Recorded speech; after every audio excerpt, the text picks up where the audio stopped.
Right. You find yourself lost in an Arctic blizzard. No food, no equipment, no shelter from the cold. You drop to the ground in desperation, awaiting your imminent death. But just then the blizzard clears, showing over you a towering, colossal, frozen sphinx. You seek refuge in the sphinx, but soon you find yourself wishing that you had simply died outside, instead of venturing into the Kingdom Cold. Good afternoon, I'm Joel Clark, lead design on the project. This is Caithan Tellis, he's our lead engineer. And we're very excited to finally get the opportunity to present the Kingdom Cold to you. Thanks, Joel. My name is Caithan Tellis again, and to start off with, I'm going to give you an overview of the direction we're going to go with our presentation. To start off with, we're going to start with the key points, go into the mechanics of the game, followed by the prototype, and lastly end on the team composition of our game. So to start off with, the key points that we're going for is that the Kingdom Cold is a co-op core puzzle game in which two players must actively work together and communicate in order to solve puzzles in order to escape from the ancient ice fields. We're looking to seamlessly merge together the genres of horror and puzzle. And we're doing this as a networked game, and we're doing it over the Xbox 360 and on the PC through use of the Prime engine developed by Artem Kovros. And now Joel is going to talk about the mechanics and design behind the game. Said simply, the main mechanic of the Kingdom Cold is the ability to manipulate terrain using light. What does this mean? Well, the main objective of the Kingdom Cold is for these two players to escape the Sphinx entirely. They'll do so using the powers of this relic that they find. This relic gives them the opportunity to extrude and subtract terrain. So this is what the players will be doing, extruding and subtracting areas of the terrain. So for instance, if there's a high-up platform in these caves that they need to reach, but they can't get there by conventional means, they may have to extrude in two separate platforms to be able to jump up to that point. And the way in which they accomplish this in the game is through the use of dynamic mesh tessellation. Now, dynamic mesh tessellation is the process by transforming one mesh directly into another, as you see here in this video. If we go referring back to those two platforms that we have to go up to, the players, you can imagine in game, the players seeing these platforms grow out of the ground right in front of their very eyes. And the way in which we demonstrate this in the game is by having light shine on it. Referring back to the relic that Joel was talking about earlier, this relic has the ability to be charged and infused with light emanating from the heart of the Sphinx.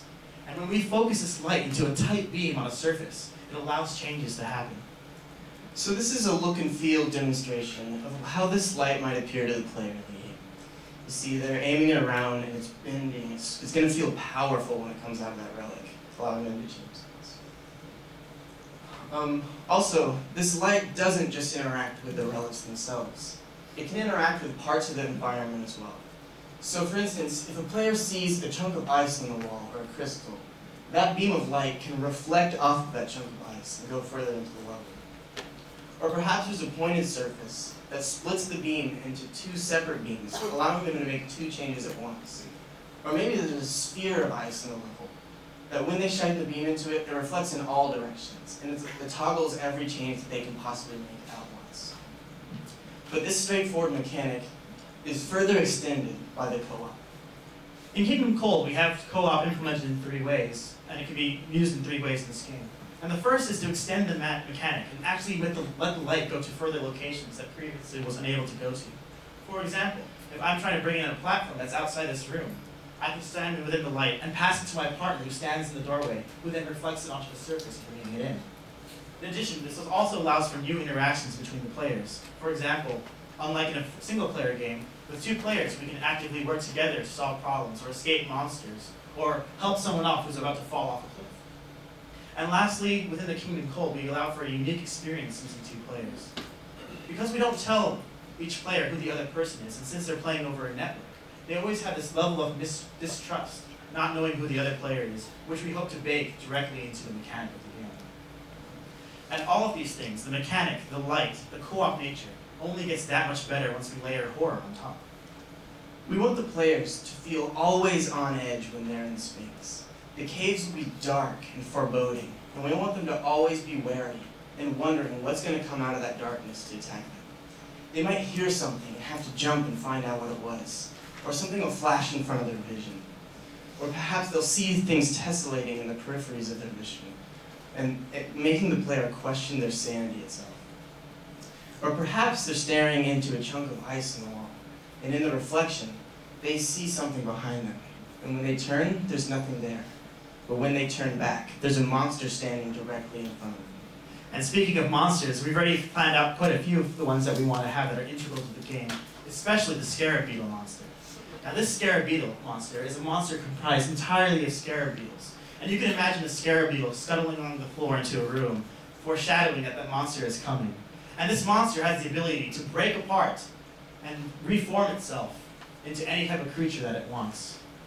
So now at this point, we're going to demonstrate, and we're proud to demonstrate, our prototype at this point. 4. Yes. With the lights off. Okay, so the first thing you'll see in this prototype is the sort of atmosphere and environment we're going for. So you see this is a very natural cave environment with stalagmites and stones and snow. But it's also a mixture of Egyptian architecture, pillars and statues. Now it's going to demonstrate the main mechanic that we've set up. So when the player enters the light, they'll be able to see all the possible changes. It's going to be demonstrated a little bit more subtly in the actual game itself, but for this purpose, green objects are things they can bring in, and the red ones are things they can subtract. Also, there's a number of charges that they can use, so in this light source they can bring in 2 separate things at once, allowing them to traverse to the next light source. When they enter a light source, they'll have the option of resetting the changes as well. So if they made a mistake, they can reset it and keep going. Or if they just need to progress further into the level, they can do that as well. This room is going to demonstrate the reflective surfaces that we can use, or just tools in the environment. So there's this object behind this wall that they can't get to by normal means. So they're going to have to reflect the beam off of these ice features above. It'll be easier to aim and more straightforward for the player when they have this beam in front of them, but it still demonstrates the mechanic of it quite well. This final room is going to show off the sort of level design and layouts we're going for. To the left of them was an obscuring wall that's going to block them from bringing in the necessary platforms. So a lot of these levels are going to involve finding the better vantage point that they need to get to in order to get to the necessary changes. And they're going to have to explore to find that. This prototype, we feel like, demonstrates how simple the main mechanic can be, but also the possibilities that it can lead to.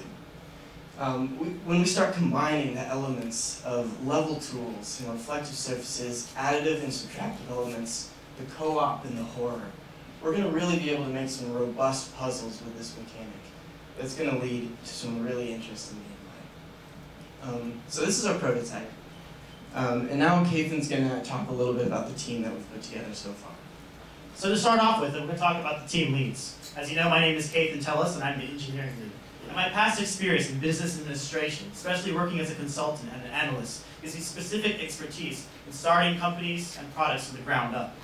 Our lead design, Joel Clark, serving the executive board of his professional fraternity, as well as on the previous teams he's worked on, gives him specific expertise in managing teams in terms of unity and motivation. Our producer, Mintet, standing over there, is the president of Alpha Kappa Psi Business Fraternity, leading 70 members. As well as with his work experience, he has specific expertise in operations management for large teams.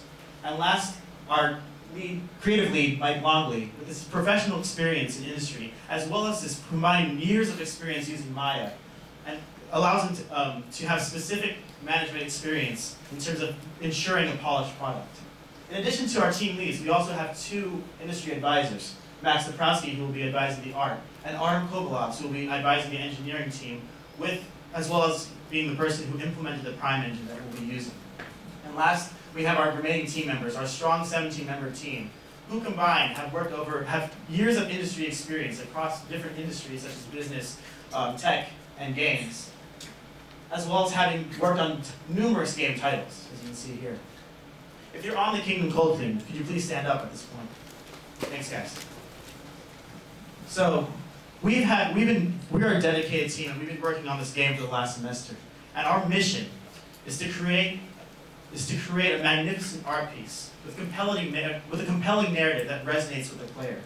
We want to create innovative technology with a comprehensive design that makes our game unlike anything seen before.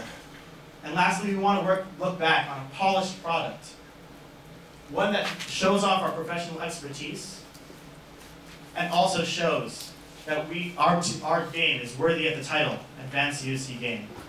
If selected, we would be honored and privileged to make the Kingdom Cold a reality. Thank you.